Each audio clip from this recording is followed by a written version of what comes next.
मंडळी नमस्कार. सांगोला नगर परिषदेची रणधुमाळी सुरू आहे. आजपासून उमेदवारी अर्ज भरायलाही सुरुवात झालेली आहे. वेगवेगळ्या जाती धर्मातले, वेगवेगळ्या पक्षांचे, वेगवेगळ्या गटातटाचे अनेक उमेदवार या नगर परिषदेच्या निवडणुकीमध्ये उतरण्यासाठी इच्छुक आहेत. मात्र या सर्व रणधुमाळीमध्ये एक नाव प्राधान्यानं समोर येते, ते म्हणजे सांगोल्यातले सामाजिक कार्यकर्ते बापूसाहेब ठोकळे. तर बापूसाहेब ठोकळे हे सुद्धा या नगर परिषद निवडणुकीच्या रणधुमाळीत उतरत आहेत. त्यांची नेमकी भूमिका काय आहे, त्यांनी या निवडणुकीमध्ये कोणती व्यूहरचना आखून या निवडणुकीला सामोरं जात आहे, तर त्या अनुषंगाने त्यांच्याशी आपण संवाद साधतो आहे. बापूसाहेब नमस्ते. नमस्कार. सांगोला नगर परिषदेची निवडणूक सुरू आहे. एकूण शहरातल्या सर्व तरुण वर्ग असेल, वेगवेगळ्या समाजाचे, जाती धर्माचे जे घटक असतील, तर त्यांच्यामध्ये तुमच्या नावाची चर्चा आहे की बापूसाहेबांनी एवढी वर्ष आंदोलनं केलेली आहेत, वेगवेगळ्या माध्यमातनं वेगवेगळ्या समाज घटकाचे प्रश्न लोकांसमोर मांडण्याचं काम केलेलं आहे. तुम्ही ही निवडणूक लढवावी आणि सभागृहामध्ये आमचा आवाज बुलंद करावा, अशा अनेक लोकांची मागणी आहे. तर त्या अनुषंगानं तुमची मानसिकता काय, तुमच्या मनातली भूमिका काय नेमकी? नाही, हे खरंही आहे.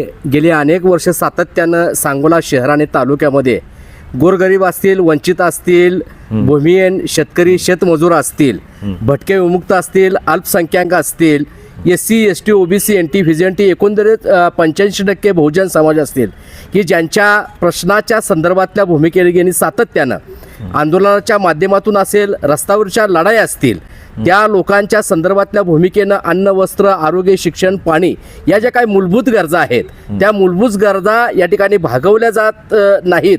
अशा परिस्थितीला ज्या वेळेला या ठिकाणी आपण सामोरं गेलो आणि प्रसंगी रस्त्यावरच्या लढाया लढत आंदोलनाच्या माध्यमातून या ठिकाणी प्रत्येक घटकातल्या या ठिकाणी बहुजनाला न्याय देण्याचं आजपर्यंत या ठिकाणी आपण काम केलेलं आहे. आणि त्या कामाची पावती म्हणूनच लोकांच्यामधून खरं तर या ठिकाणी आपण निवडणुकीला सामोरं जावं, अशा पद्धतीची जर मागणी असेल तर एकंदरीत लोकांच्या मागणीचा विचार करून भविष्यकाळाच्या दृष्टिकोनातून येणाऱ्या निवडणुकीमध्ये खरंच या ठिकाणी पैशाच्या मस्तीमध्ये आणि 2 नंबरच्या पैशावरती म्हणजे सत्ता आणि सत्तेतून राजकारण, अशा पद्धतीचं जे काही वातावरण आज एकंदरीत गावगाड्यापासून ते या ठिकाणी देश पातळीवरती होताना दिसतं आहे, अशामध्ये प्रामाणिकपणेनं, निष्ठेनं आणि त्याग वृत्तीनं या ठिकाणी काम करणाऱ्या कार्यकर्त्याला न्याय मिळताना दिसत नाही. तर जनता या ठिकाणी खऱ्या अर्थानं सार्वभौम आहे. जनतेने अशा पद्धतीनं काम करणाऱ्या कार्यकर्त्याचा विचार करून जनतेने अशा या ठिकाणी उमेदवारांना आज सभागृहात पाठवून आपल्या हक्काचा माणूस म्हणून आज खऱ्या अर्थाने या ठिकाणी चांगल्या माणसाची निवड जनतेने करावी असंही मला वाटतंय. साहेब, ही सर्व आता प्रक्रिया सुरू आहे. इच्छुकांची संख्या इतकी मोठी आहे की सर्वच पक्ष जे आहेत तर त्या पक्षांनी स्वबळावर निवडणूक लढवण्याचा निर्णय घेतला आहे. आणि वेळेस काही या सगळ्या घटना घडामोडी होऊ शकतात, युती आघाड्या होऊ शकतात. तर या सर्व परिस्थितीमध्ये आपल्याला जे आता तुम्ही पुरोगामी चळवळीमध्ये काम करताय, समविचारी सर्व पक्ष संघटना यांच्यासोबत तुम्ही अत्यंत ताकदीनं काम केलेलं आहे, तर या पक्ष किंवा संघटनांनी तुम्हाला उमेदवारी द्यावी असं तुम्हाला वाटतं का? खरं तर या ठिकाणी सर्वसमावेशक अशा असणाऱ्या आणि संविधानाला प्रमाण मानून परिवर्तनवादी विचारधारेचा कार्यकर्ता म्हणून आज माझ्याकडे खरं तर पाहिलं जाते. आणि बाबासाहेबाच्या संविधानाला अनुसरून भविष्य काळाच्या दृष्टिकोनातून माणूस केंद्रबिंदू मानून आतापर्यंत या ठिकाणी मी काम केलेलं आहे.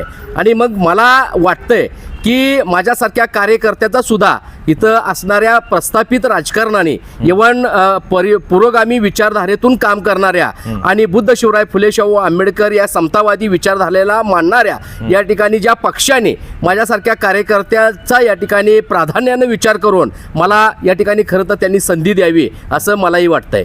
कारण याचं महत्त्वाचं कारण असं आहे की विधानसभेच्या निवडणुकीमध्ये तुम्ही शेतकरी कामगार पक्षाच्या व्यासपीठावर दिसत होतात, तुमची भाषणे त्यावेळेस खूप गाजली होती.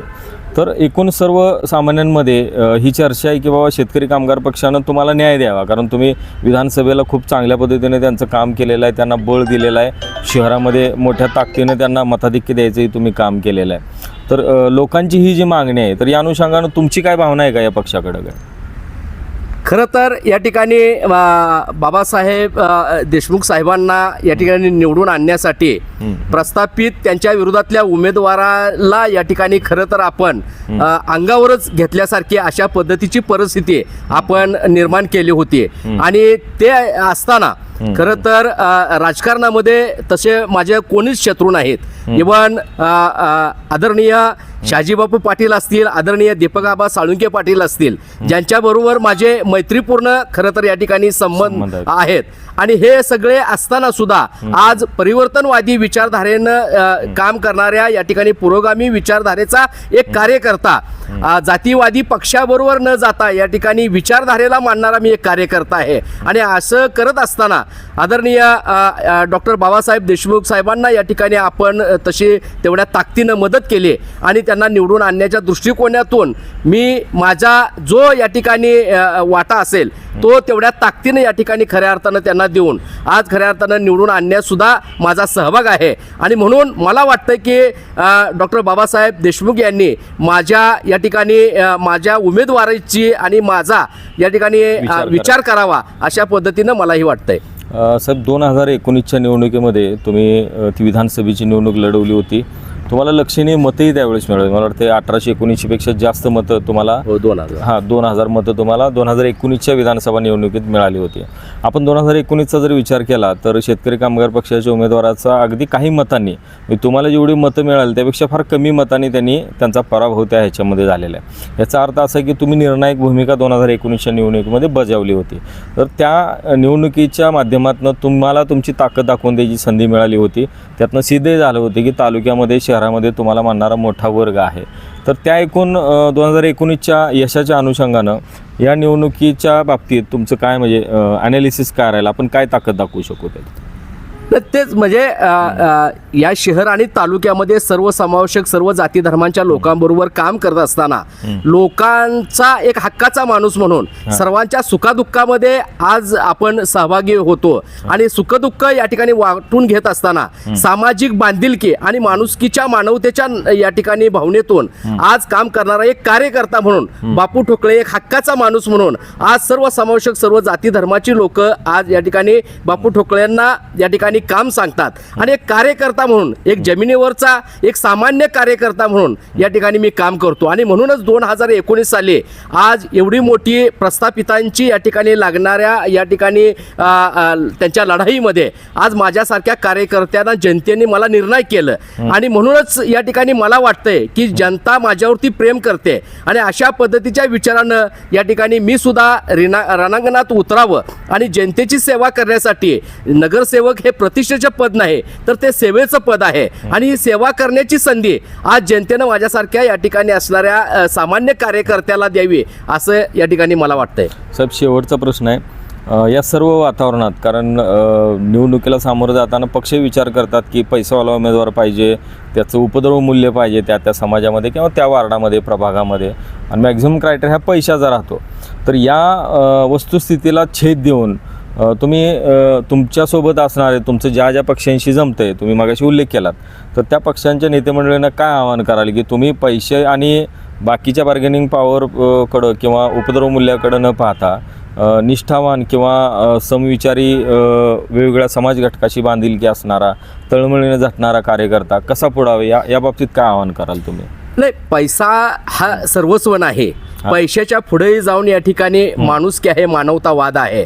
आणि अशा विचारधारेने या ठिकाणी पैशापेक्षा सुद्धा आज खरं तर या ठिकाणी जनता आज तुम्हाला प्रत्येक मताला या ठिकाणी 500 आणि 1000 रुपये दिलं जाते. त्या 500 आणि 1000चं मोल जर आपण करायचं म्हटलं तर दिवसाला आणि महिन्याला ते किती येतील, जनतेने पण हा विचार केला पाहिजे. आणि मग 500-1000 रुपयेमध्ये जर आपलं मत आपण विकत असू तर बाबासाहेबांनी जे एक मत, एक माणूस आणि एक किंमत करून मताची किंमत जी आज अमूल्य केलेली आहे की टाटा बिर्लाला जी किंमत आहे ती झोपडीत राहणाऱ्या सर्वसामान्याला सुद्धा या ठिकाणी ती किंमत आहे. आणि अशा किमतीमध्ये आज खऱ्या अर्थाने या ठिकाणी प्रस्थापित राजकीय लोकांनी सुद्धा आज पैसेवाला, 2 नंबरवाला किंवा लायकी नसताना सुद्धा त्याला लायकी आज दिली जाते. अशा पद्धतीनं आणि ज्याची खरंच लायकी आहे अशांना जर या ठिकाणी आपण बाजूला सारत असाल तर गरीब, प्रामाणिक, तळमळीनं आणि जनतेचे प्रश्न ज्याला ज्ञात आहेत अशी जनतेशी बांधिलकी पत्करून आयुष्यामध्ये या ठिकाणी त्याग वृत्तीनं समर्पण भावनेनं काम करणाऱ्या कार्यकर्त्याला या ठिकाणी तुम्ही न्याय देणार आहे का नाही, हा एक या ठिकाणी माझा प्रश्न राहील प्रस्थापित राजकीय लोक. जर समजा नाही तसं घडलं तर काय भूमिका राहील पुढची? नाही, जनतेच्या मनातील या ठिकाणी जो विचार आहे तो विचार या ठिकाणी खऱ्या अर्थानं घेऊन भविष्य काळामध्ये या ठिकाणी प्रस्थापित लोकांनी अशा पद्धतीची जर भूमिका घेतली आणि पैसा सोडून जर या ठिकाणी प्रामाणिक निष्ठेनं समर्पित भावनेनं काम करणाऱ्या तळमळीनं काम करणाऱ्या कार्यकर्त्याला जर प्रस्थापित राजकारणी लोक जर डावलत असतील तर जनतेच्या दरबारात आम्ही जाऊ आणि जनतेला या ठिकाणी खऱ्या अर्थानं या ठिकाणी त्याचा जाब विचारू. जनता निश्चितच या ठिकाणी आमच्यासारख्या कार्यकर्त्याला डोक्यावर घेऊन या ठिकाणी नाचल्याशिवाय राहणार नाही आणि प्रस्थापितांना या ठिकाणी मग गाडल्याशिवाय या ठिकाणी जनता राहणार नाही. ओके. तर मंडळी, हे होते बापूसाहेब ठोकळे. आगामी नगर परिषद निवडणुकीच्या अनुषंगाने त्यांची आपली भूमिका त्यांनी आपली मांडलेली आहे.